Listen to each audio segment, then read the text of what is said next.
안녕하세요. 1월 18일 아침 묵상 시작하겠습니다. 오늘 본문은 마태복음 4장 1절에서 11절 말씀입니다. 우리가 어제 보지는 않았지만 어제 3장 후반부에는 예수님께서 공생의 사역의 시작을 위해 요한에게 침례 받으시며 무태에서 올라오실 때 하나님의 음성이 하늘로부터 임하기를 이는 내 사랑하는 아들이요 기뻐하는 자라고 그렇게 말씀하십니다. 예수님께서 침례를 받으심으로 예수님의 공생애를 시작하면서 예수님이 하나님의 아들이심을 선포받으신 것이죠. 자, 그렇게 예수님이 하나님의 사랑하는 아들이심이 침례를 통해 선포된 후에 곧바로 성령에 이끌려 광야로 시험을 받으러 가시는 장면이 오늘 본문 1절과 2절에 나타납니다. 1절과 2절을 우리 함께 보도록 하겠습니다. 그때에 예수께서 성령으로 이끌려 마귀에게 시험을 받으러 광야로 가사 40일을 밤낮으로 금식하신 후에 줄이신지라. 자, 과연 예수님이 하나님께서 보내신 아들이신가에 대한 증명을 위해 성령께서는 아무것도 없는 광야에서 40일간 금식하게 하신 후 마귀에게 시험을 받게 하십니다. 마귀의 첫 번째 시험은 무엇이었을까요? 그것은 3절에 나오죠. 시험하는 자가 예수께 나와서 이르되 내가 만일 하나님의 아들이거든 명하여 이 돌들로 떡덩이가 되게 하라. 자, 여기서 시험하는 자는 마귀를 의미하죠. 이 마귀는 금식하여 줄이신 예수님의 육신적 필요를 가지고 공격하기 시작합니다. 여러분, 사탄은 우리의 연약한 부분을, 가장 연약한 부분을 가지고 그것을 이용해서 우리를 시험에 들게 만들죠.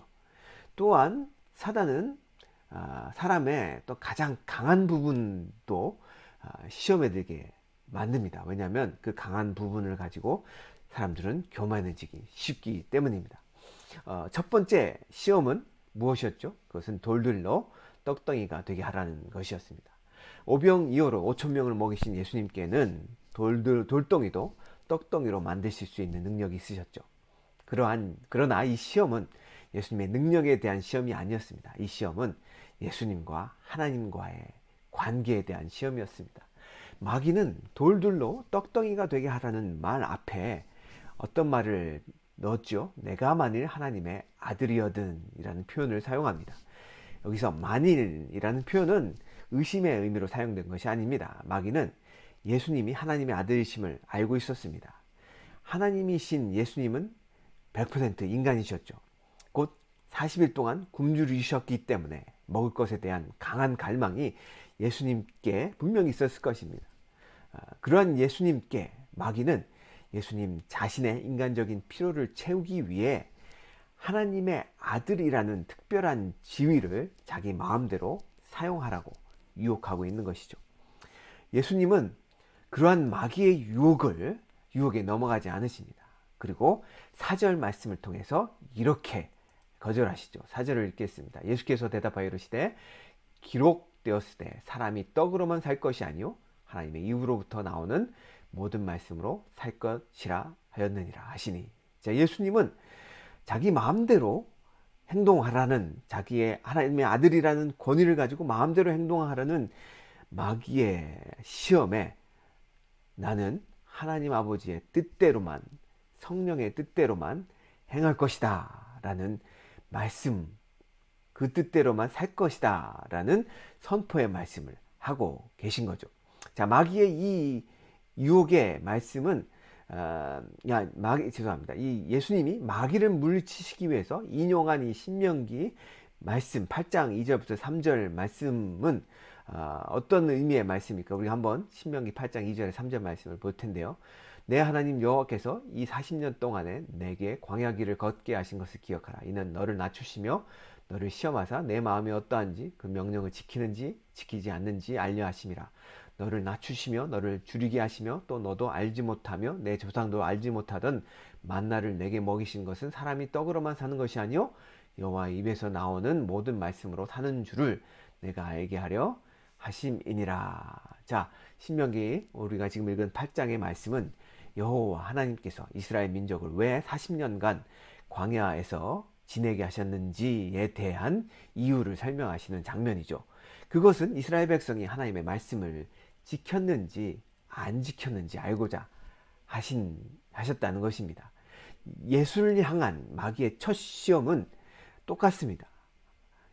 예수님이 하나님의 뜻대로 행하는지 아니면 자기 마음대로 아들이란 지위를 이용해서 욕구를 채우려고 했는지 그것을 시험하려고 했던 것이죠. 그 시험에 예수님은 단호히 말씀하시기를 사람이 떡으로만 살 것이 아니요 하나님의 입으로부터 나오는 모든 말씀으로 살 것임을 강조하고 계십니다. 자, 사랑하는 성도 여러분, 우리에게 인간에게 가장 큰 시험이 찾아올 때는 바로 떡이 간절할 때입니다. 떡을 얻기 위해, 배고픔을 면하기 위해, 가난을 면하기 위해, 내 앞에 있는 이득을 취하기 위해 우리는 하나님의 말씀을 버리고 싶은 유혹이 우리에게 늘 찾아옵니다. 예수님도 우리에게 떡이 필요한 줄 아시죠? 그런데 당장 내 눈앞에 떡이 필요하다고 해서 하나님의 뜻을 저버리는 것은 마귀의 유혹에 빠지는 일이 된다는 것입니다. 자, 마귀의 두 번째 시험은 무엇이었을까요? 5절부터 6절에 나오는데요. 한번 함께 읽어보겠습니다. 이에 마귀가 예수를 거룩한 성으로 데려다가 성전 꼭대기에 세우고 이르되 내가 만일 하나님의 아들이거든 뛰어내리라 기록되었을 때 그가 너를 위하여 그의 사자들을 명하시리니 그들이 손으로 너를 받들어 발이 돌에 부딪히지 않게 하리로다 하였느니라. 자, 성전은 하나님의 임재가 있는 곳이며 하나님을 예배하는 곳이죠. 그래서 늘 하나님을 찾는 사람들로 북적대는 곳이었습니다. 그런 곳에서 예수님이 성전 꼭대기에서 뛰어내려서 천사들의 보호를 받아 사람들 앞에서 무사히 착지하는 것들을 보여준다면 사람들이 야, 하나님의 아들이시구나, 메시아구나 라고 쉽게 믿게 될 것입니다. 마귀는 예수님께 그렇게 하라는 것이죠. 그렇게 해서 쉬운 길을 선택하라는 것입니다. 그러한 마귀의 유혹 속에는 특별히 성경의 말씀을 인용하는 장면이 나오는데요. 기록되었을 때 그가 너를 위하여 그의 사자들을 명하시리니 그들이 손으로 너를 받들어 발이 돌에 부딪히지 않게 하리라 라는 말씀을 인용하거든요. 자, 이 부분은 시편 91편 11절의 말씀, 11절 12절의 말씀을 인용한 것입니다. 한번 보겠습니다. 그가 너를 위하여 그의 천사들을 명령하사 내 모든 길에서 너를 지키게 하심이라. 그들의 손으로 너를 붙들어 발이 돌에 너 부딪히지 아니하게 하리로다.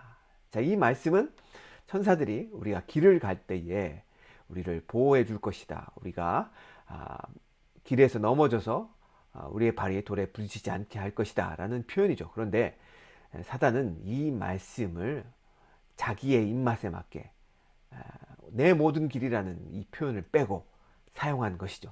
그러면서 예수님에게 말씀 인용이라는 그러한 교묘한 덫을 꾸며 놓습니다. 세 가지 덫을 만들어 놓는데요.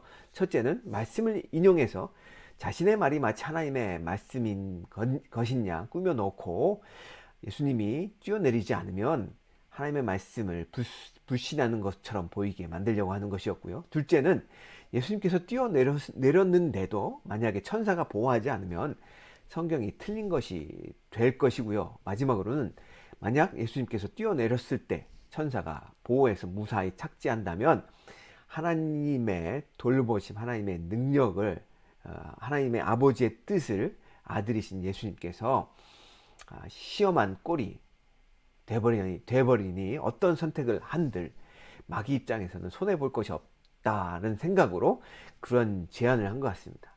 그런데 예수님이 어떤 분이십니까? 예수님께서는 단번에 7절의 말씀을 통해서 마귀의 속임수를 간파하시고 7절의 말씀을 선포하시죠. 7절을 읽겠습니다. 예수께서 이르시되 또 기록되었을 때 주 너의 하나님을 시험하지 말라 하였느니라 하시니. 자, 사실 마귀는 교묘하게 말씀드린 것처럼 성경의 의미를 바꿔서 이 성경 구절을 사용했습니다. 모든 길이라는 단어를 빼므로써 자신이 원하는 모습으로 그렇게 오용한 것이죠. 자, 사랑하는 성도 여러분, 마귀는 성도들이 성경을 잘못 해석하게 만들거나 또는 성도들이 성경을 자기 입맛대로 사용하게 만들므로써 성도들을 자기 합리화에 빠지게 하고 그로 인해 시험에 걸려 넘어지게 한다는 사실을 우리는 아셔야 합니다. 마귀는 성도들이 하나님의 보호하심을 또한 믿지 못하게 만들어서 하나님의 사랑을 의심하고 시험하도록 유혹합니다. 그러니 사랑하는 성도 여러분, 하나님에 대한 우리의 신뢰를 저버리지 마시고 하나님을 시험하는 어리석은 유혹에 빠지지 않도록 조심하시길 바랍니다. 자, 마귀의 세 번째 시험은 8절부터 9절 말씀인데요. 함께 보겠습니다.